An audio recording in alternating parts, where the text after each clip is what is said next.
네, 안녕하세요. 연합뉴스TV의 장윤입니다. 저는 그 관세 협상, 네. 한미 간 후속 협상 진행 상황 여쭙고 싶고요.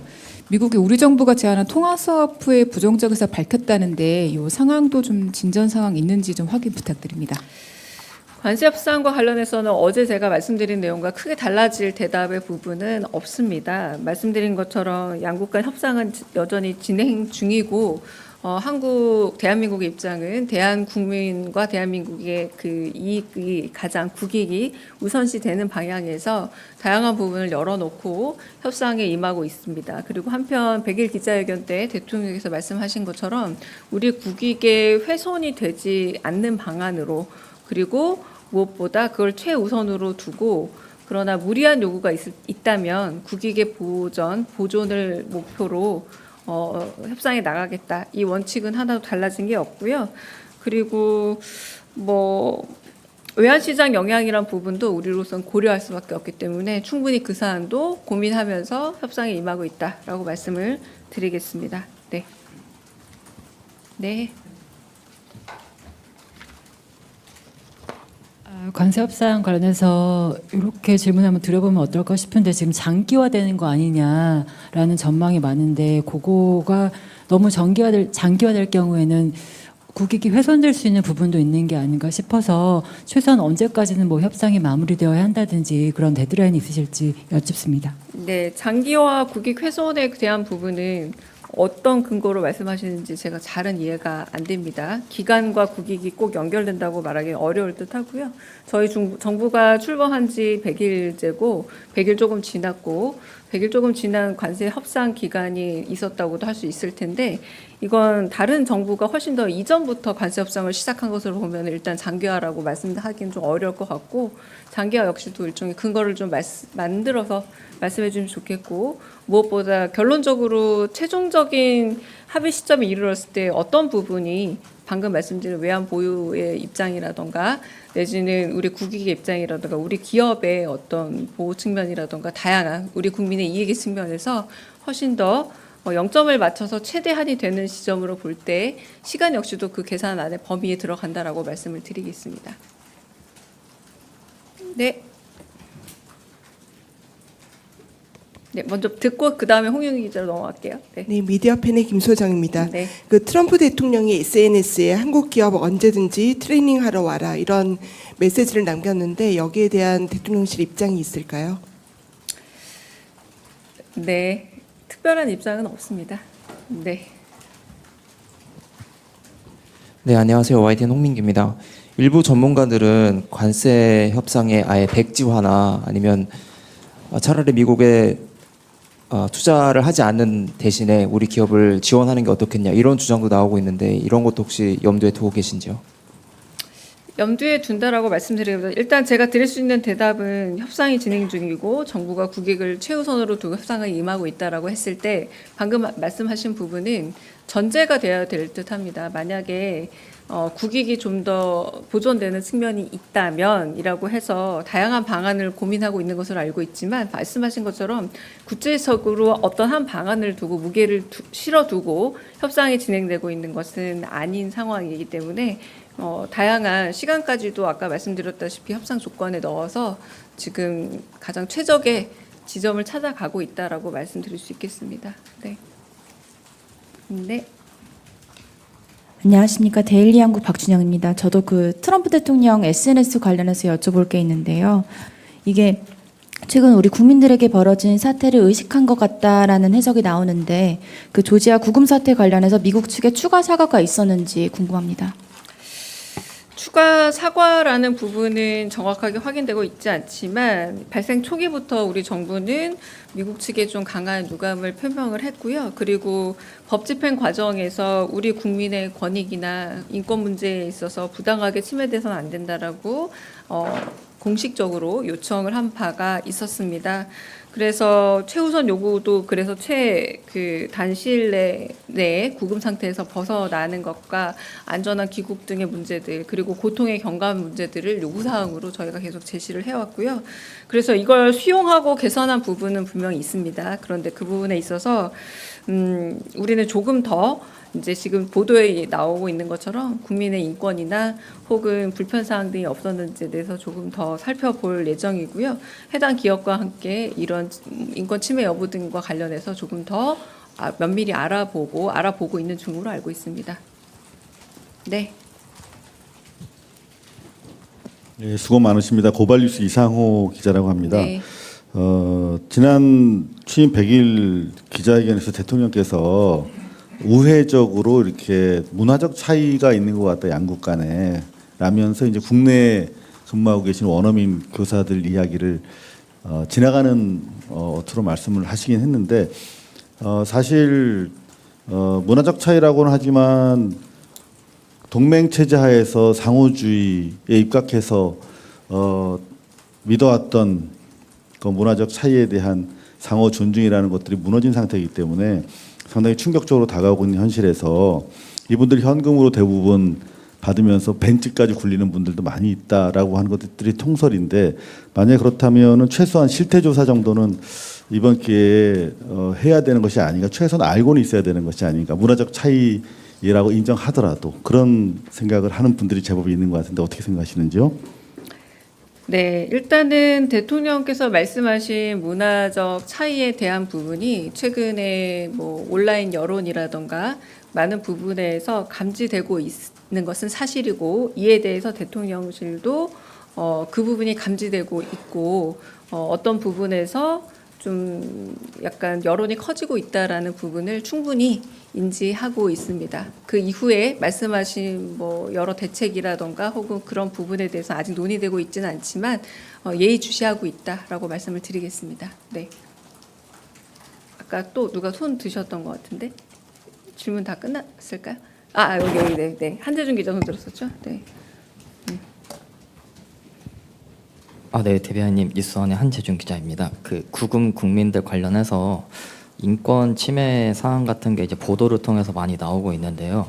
그 대통령실에서도 따로 어느 특정 수석실에서 관련한 사항들을 좀 취합하고 계신 게 있는지 궁금하고요. 그 이번 주에 또 청년의 날이 있는데 청년 대책도 좀 준비하시는 걸로 알고 있는데 관련해서도 좀 대책을 직접 대통령실에서 발표하실지 궁금합니다.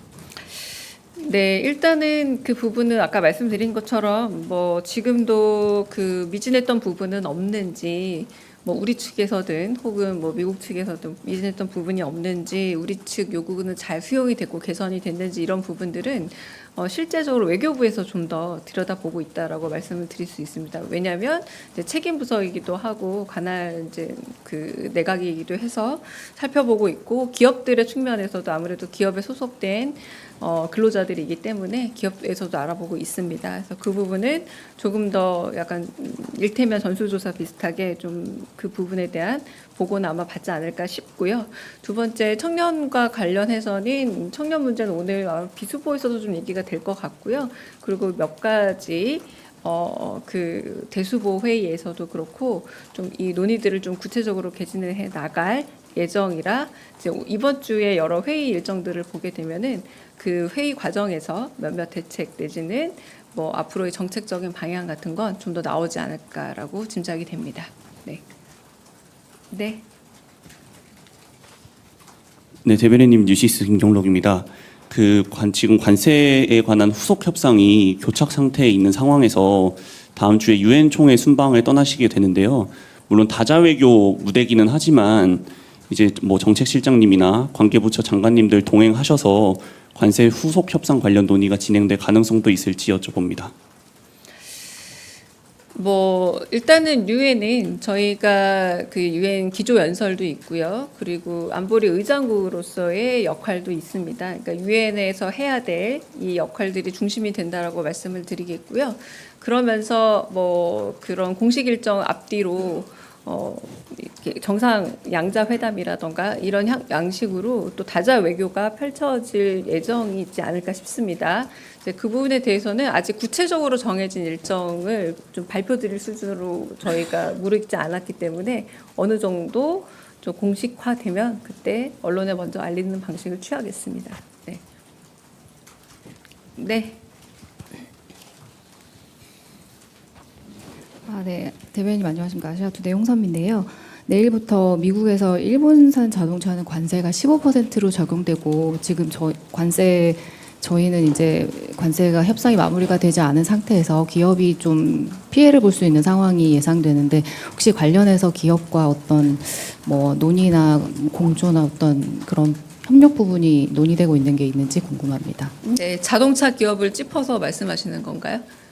네, 자동차 기업이 내일부터 그렇다고 25% 바로 적용받는 건 아닌 걸로 알고 있고요. 그럼에도 불구하고 좀 교착 상태라고 말씀하셨을 때 국익이란 부분은 기업의 이익을 포함해서 이익과 손해를 포함해서 어떤 부분이 전체적인 우리의 국부라던가 뭐 외환보유고라던가 혹은 국제적인 상황에서의 경제 질서 안에서의 한국의 위치라던가 이 모든 것들을 고려할 때 기업의 이익과 모두 함께 고려해서 판단해야 될 부분으로 여겨집니다. 네. 그러면 여기까지 하고, 네. 오후 브리핑은 아마 생중계가 되기는 합니다. 생중계가 되긴 하지만, 제가 그 대변인 서비스로 좀 요약본을 4시 반 이후 제공은 드릴 수 있습니다만, 이렇게 많이 아프시다고 그러더라고요. 2시간 반 정도 이제 치게 되면은, 네. 그래서 한번 답 맞춰보는 분위기로 아마, 네. 서로 브리핑 할 수 있을 것 같습니다만. 강의정 대변인입니다. 이재명 대통령은 오늘 오후 제1차 핵심 규제 합리화 전략회의를 주재합니다. 핵심 규제 합리화 전략회의는 새 정부 출범 후 신설된 민관합동 회의 플랫폼입니다. 그동안 산업이나 민생 현장에서는 오랫동안 해결이 절실했지만 첨예한 갈등이나 이견이 복잡하게 얽힌 규제가 많았습니다. 핵심 규제 합리화 전략회의는 신산업의 발목을 잡는 거미줄 규제를 과감하게 해소하기 위해 신설됐습니다. 오늘 1차 회의를 시작으로 생생한 현장의 목소리를 바탕으로 학계와 전문가, 관계 부처들이 힘을 모아 합리적인 해결 방안을 모색하겠습니다.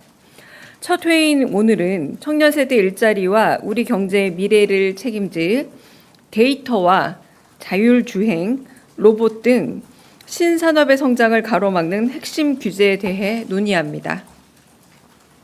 스타트업을 비롯한 기업 대표와 학계 전문가, 기획재정부 장관 등 관계부처 장차관 60여 명이 참석합니다.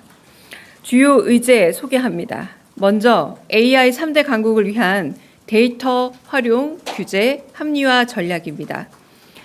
AI 학습을 위한 저작권 데이터를 기업들이 걱정 없이 활용할 수 있게 공공 데이터를 더 쉽게, 더 많이 개방하는 방안이 모색됩니다. 또한 미래 산업 엔진인 자율주행, 로봇 산업 규제 합리화에 대한 논의도 이루어집니다. 자율주행 시범 운행을 위한 실증 지역을 대폭 확대하고 산업 현장에서 로봇 도입을 확대하기 위해 불필요한 규제를 일괄 정비할 예정입니다.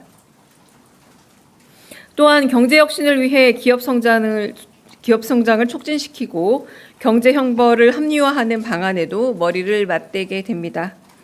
불필요한 규제가 허들이 되어서는 안 된다는 각오로 신산업의 발목을 잡는 거미줄 규제를 대통령이 직접 나서 확 걷어내겠다는 의지입니다.